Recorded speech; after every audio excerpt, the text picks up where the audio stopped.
Jimmy Kimmel returns. The U.S. is reportedly mulling sanctions on the International Criminal Court, and TPUSA's American Comeback Tour continues.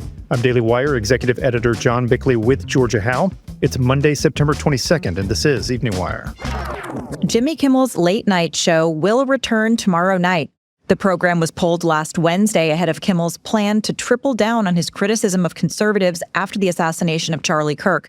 But now Disney says after some thoughtful conversations with the left-wing host, they're letting him back on the air. The company said they suspended the show to, quote, avoid further inflaming a tense situation at an emotional moment for our country. The decision was made because they, quote, felt some of the comments were ill-timed and thus insensitive. It's not clear, however, if all ABC affiliates will actually be showing it. The largest of those, Sinclair Broadcasting, has said in the past that it would not go back to running Kimmel's show until the late-night host fully apologized. The United States is reportedly considering sanctions for the International Criminal Court, and a decision could fall as soon as this week. The step is being considered in response to the court's investigations into claims of war crimes against the U.S. and Israel, neither of which is a member of the ICC. The Trump administration has already placed sanctions against certain ICC judges, but the latest round under consideration would hit the entire court, a severe escalation and economic blow to the institution. President Trump is expected to sign a deal with TikTok this week. Under the deal, the app would be jointly owned, with Chinese ByteDance retaining a 20% stake. The app operations will be based in the U.S. and housed on Oracle servers, with the U.S. company providing data security. Existing owners and new backers like Oracle will control 80%. The new 7-person board structure will also limit Chinese control, giving ByteDance one seat. President Trump gave Fox News a sneak peek into who will be involved. They're very well-known people, and Larry Ellison's one of them. He's involved. He's a great guy. Michael Dell is involved. I hate to tell you this, but a man named Lachlan is involved. That's a very unusual name, Lachlan Murdoch. And Rupert is probably going to be in the group. A couple of others, really great people, very prominent people. And they're also American patriots. You know, they love this country. So I think they're going to do a really good job. Most importantly, the new structure will prevent China from accessing American user data, and it will forfeit control of the algorithm. The U.S. government will also receive a multi-billion-dollar payout for brokering the deal. FBI Director Kash Patel says the Bureau remains committed to answering every question about the Charlie Kirk assassination. Daily Wire White House correspondent Mary Margaret Olahan has the story. Patel released a statement Sunday stressing that the investigation remains active and that his agents are chasing down leads on everything from text messages to suspected accomplices. He confirmed the Bureau is also reviewing Discord chats, how the rifle was smuggled to campus, and strange hand gestures near Kirk just before the fatal shot. Patel dismissed online rumors about a plane turning off its transponder, saying it was just incomplete flight data. He added, "The entire FBI mourns Charlie Kirk, and we will not rest until justice is served." Patel was among those in Arizona this weekend, where close to 100,000 mourners gathered to honor Kirk's legacy. Over 100 million people streamed the tribute to Charlie Kirk on Sunday. That's according to the executive producer of The Charlie Kirk Show, Andrew Colvett, who announced the figure on social media Sunday. And he added, that's just what they know about. Over 100 million people just heard the gospel proclaimed again and again by speaker after speaker. Truly remarkable. Here's Colvett doing just the same at the memorial last night. Our hearts are grieving, but we do not grieve as the world grieves.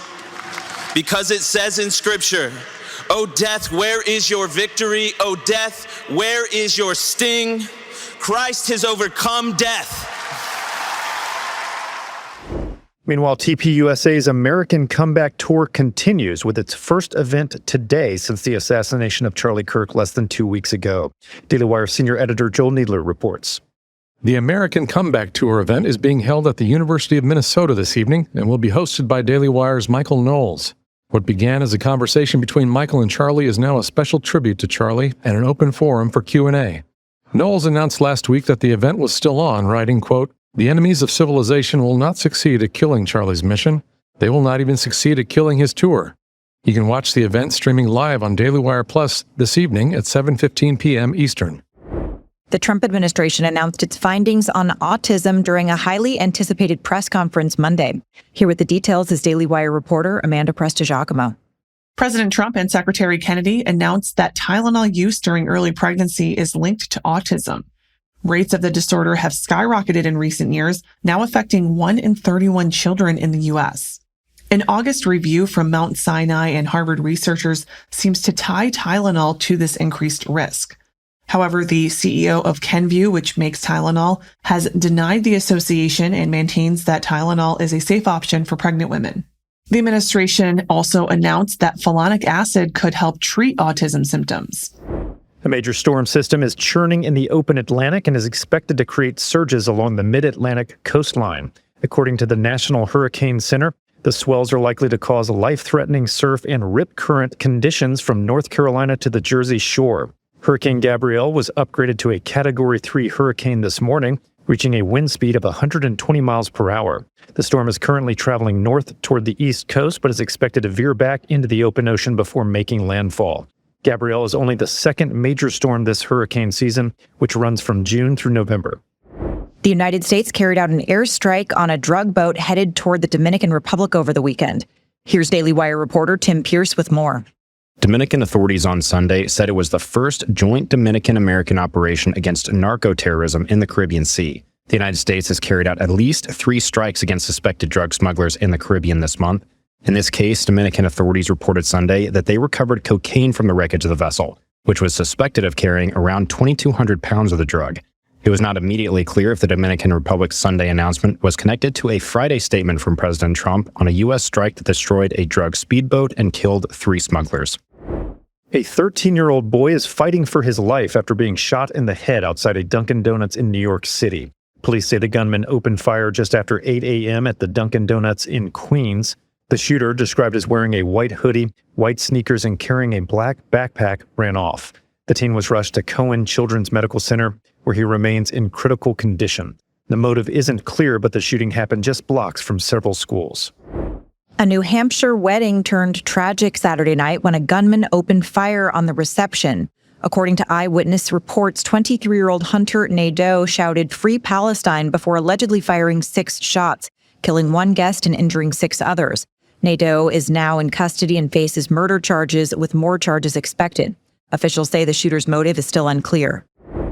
California Governor Gavin Newsom has signed a bill into law making it a crime for law enforcement to hide their faces while on the job. Daily Wire immigration reporter Ginny Terr has the details. The new law bans masks and disguises for local, state, and federal officers while conducting official business, unless they're undercover or in a situation that requires tactical gear. Newsom used the signing to take aim at federal immigration raids in Los Angeles, where ICE officers were recently spotted masked. Here's the governor taunting ICE agents. ICE, unmask. What are you afraid of? If you're going to go out and you're going to do enforcement, provide an ID. Tell us which agency you represent. Provide us basic information that all local law enforcement is required to provide.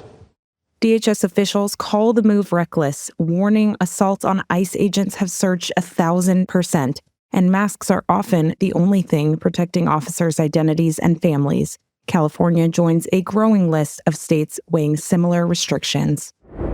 And a new king of beers has been crowned, knocking Modelo off the throne. Michelob Ultra has officially taken the top spot as America's top-selling beer.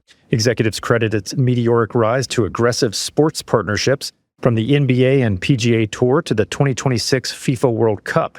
Data shows Ultra now leads both retail shelves and bar taps, ending Modelo's short-lived reign after Bud Light's 2023 collapse. Launched in 2002, Michelob Ultra built its brand on active social lifestyles, and now it's sprinted straight to the top.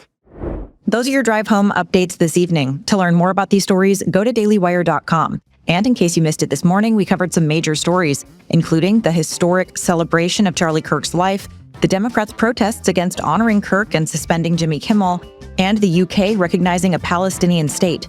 Thanks for tuning in. We'll be back tomorrow morning with another full edition of Morning Wire.